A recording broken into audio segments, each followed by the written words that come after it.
আলো ঝলমলে এক নগরী, যেদিকেই চোখ যায় সেদিকেই রঙিন আলো। মায়াভরা এ নগরীতে হারিয়ে যাবে যে কেউ। অবাক করার বিষয় হলো এখানে প্রতিটি স্থাপনায় বরফের।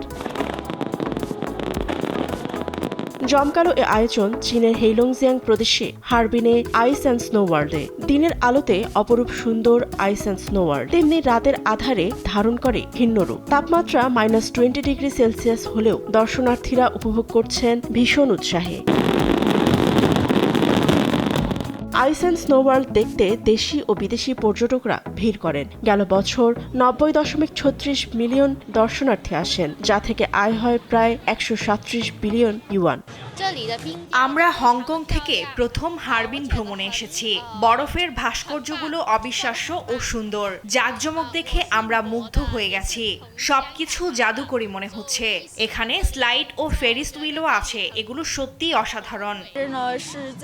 এ নিয়ে দ্বিতীয়বার এখানে এসেছি। প্রথম যখন এসেছিলাম আমার বয়স ছিল 5 বছর, তবে তখন এত বিশাল আয়োজন ছিল না।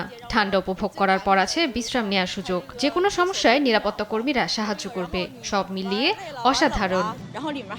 শুধু বরফের দুর্গ নয়, দর্শনার্থীদের জন্য রাখা হয়েছে আতশবাজি উৎসবও। ফাতেমা তাসনিম, নিউজ ডেস্ক, দেশ টিভি।